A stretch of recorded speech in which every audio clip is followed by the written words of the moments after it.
Imagine launching a spacecraft with a mission expected to last only a few years, and then watching that same machine continue traveling through space for almost half a century. That is the extraordinary story of Voyager 1. When Voyager 1 left Earth in 1977, nobody could have predicted how far it would eventually travel. Its original assignment was relatively simple: visit Jupiter and Saturn, study them closely, send the information back to Earth, and eventually become a forgotten piece of technology drifting through the solar system. But the universe had other plans. A rare arrangement of the outer planets created an opportunity that spacecraft engineers could not ignore. Jupiter, Saturn, Uranus, and Neptune were positioned in a way that allowed a spacecraft to use the gravity of each planet to gain speed and redirect its path. Instead of requiring enormous amounts of fuel for every journey, Voyager could essentially borrow energy from the planets themselves. This technique turned a series of distant worlds into stepping stones. Voyager 2 launched first, but Voyager 1 followed shortly afterward on a faster trajectory. Before it had even reached Jupiter, the spacecraft was already sending back remarkable observations. One of its early photographs showed something humans had rarely seen before: Earth and the Moon together from an enormous distance. Our planet appeared incredibly small against the darkness of space. That image offered a completely different perspective of our home. Earth was no longer an enormous world beneath our feet. From far away, it was simply a tiny object floating in a vast universe. Then Voyager reached Jupiter. What scientists saw completely changed their understanding of the giant planet. From Earth, Jupiter had always appeared as a huge ball of clouds with several visible bands and a famous red storm. But Voyager revealed that Jupiter was far more complicated. Its atmosphere was filled with enormous storms and constantly changing patterns. Its radiation environment was extreme. Its moons were not simply lifeless rocks orbiting a giant planet. Many of them turned out to be fascinating worlds in their own right. Voyager discovered previously unknown details about Jupiter's ring system and identified new moons. Then came one of the biggest surprises. Io. Instead of being a frozen, inactive moon, Io turned out to be covered with active volcanoes. Material was erupting from beneath its surface, making Io the most volcanically active world known in our solar system. It was a stunning discovery because active volcanism had previously been observed only on Earth. And then there was Europa. Its surface appeared relatively smooth, but enormous cracks and unusual patterns suggested that something interesting could be hidden underneath. Scientists began considering the possibility that Europa contained a liquid ocean beneath its icy exterior. That idea would eventually transform Europa into one of the most intriguing locations in the search for environments that might support life. But Jupiter was only the beginning. Voyager 1 continued toward Saturn. By the time it arrived in 1980, scientists were preparing for another major encounter. Saturn had always been famous for its rings, but Voyager revealed that those rings were far more complicated than they appeared from Earth. Instead of being a simple collection of material forming a few visible bands, the rings contained countless narrow structures, gaps, patterns, and variations. The spacecraft also observed several moons in greater detail. One of the most important targets was Titan, Saturn's largest moon. Titan was especially interesting because it possessed a thick atmosphere. Its surface was difficult to see through ordinary visible light observations because of the dense atmospheric haze surrounding the moon. But scientists could still learn a great deal by studying its atmosphere. They discovered a world where methane plays a role similar to the way water behaves on Earth. Because of Titan's extremely cold environment, methane can exist in different states, creating a strange landscape that includes processes resembling Earth's water cycle. That discovery completely changed how scientists thought about worlds beyond Earth. A moon could have an atmosphere, weather, liquids, rivers, lakes, and complex chemistry without being anything like our planet. But the Titan flyby came with a major consequence. Voyager 1's path was dramatically altered by Saturn's gravity. Its trajectory was redirected away from the plane containing the major planets. That meant Voyager 1 would not continue toward Uranus or Neptune. Its planetary journey was effectively over. But something much bigger was about to begin. Voyager 1 was now heading toward the outermost region influenced by the Sun. For years, it traveled farther and farther away from Earth. The spacecraft crossed regions of space that no human-built object had ever explored directly. Eventually, it approached a mysterious boundary known as the heliopause. The Sun constantly sends a stream of charged particles into space. This solar wind creates an enormous region around the Sun called the heliosphere. But the heliosphere does not continue forever.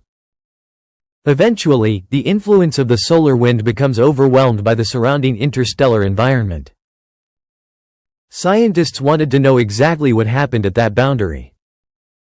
Then, in 2012, Voyager 1 provided an For Voyager 1, reaching interstellar space was not the end of the mission. In many ways, it was the beginning of an entirely new chapter. The spacecraft was now traveling through an environment that no human-made machine had ever directly explored before. The familiar influence of the Sun was becoming weaker, while the surrounding galaxy became increasingly important. But Voyager was never designed for this stage of the journey. Every system still operating onboard was decades beyond its expected lifetime. Its power supply was slowly declining, its instruments were being switched off one by one, and engineers had to constantly balance scientific goals against the limited energy remaining. Yet Voyager continued transmitting information from an unimaginable distance. The signals reaching Earth were extremely weak. Engineers had to use enormous radio antennas and sophisticated techniques to separate Voyager's faint transmission from the noise of space. The spacecraft was essentially whispering across the solar system, and Earth was listening. That tiny signal carried something incredibly valuable. Information about the environment between stars.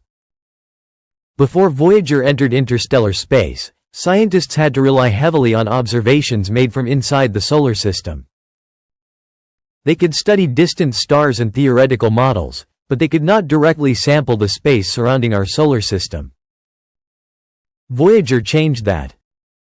Its instruments detected charged particles moving through interstellar space. They measured changes in the magnetic environment. They observed plasma waves. Together, these observations showed that the region between stars is not a perfect vacuum. There is material there. There are fields. There are waves. And there are forces interacting with the outer boundary of our solar system. This helped scientists understand the heliosphere in a completely different way. The heliosphere is enormous, but it is not an isolated bubble floating peacefully through space. It is constantly interacting with the environment around it. The solar wind pushes outward. Interstellar material pushes inward. Between them is a complicated region where the two environments meet. Voyager's journey through this region gave scientists an opportunity to study that interaction directly.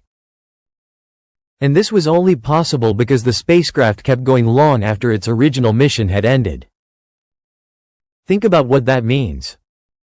When Voyager launched, personal computers were still extremely primitive. The internet as we know it did not exist. Modern smartphones were unimaginable.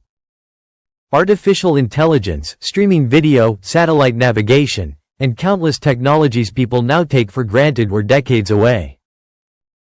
Yet the same spacecraft launched during that era was still communicating with Earth many years later. Its survival is not simply a technological achievement. It is also an engineering achievement. Every component had to survive extreme cold, radiation, mechanical stress, and decades of operation. There was no repair mission waiting nearby. No astronaut could travel to the spacecraft. No replacement parts could be delivered. If something failed, engineers had only one option: find a way to work around it from Earth. That became increasingly difficult as Voyager aged. Sometimes a problem could be solved by changing the software.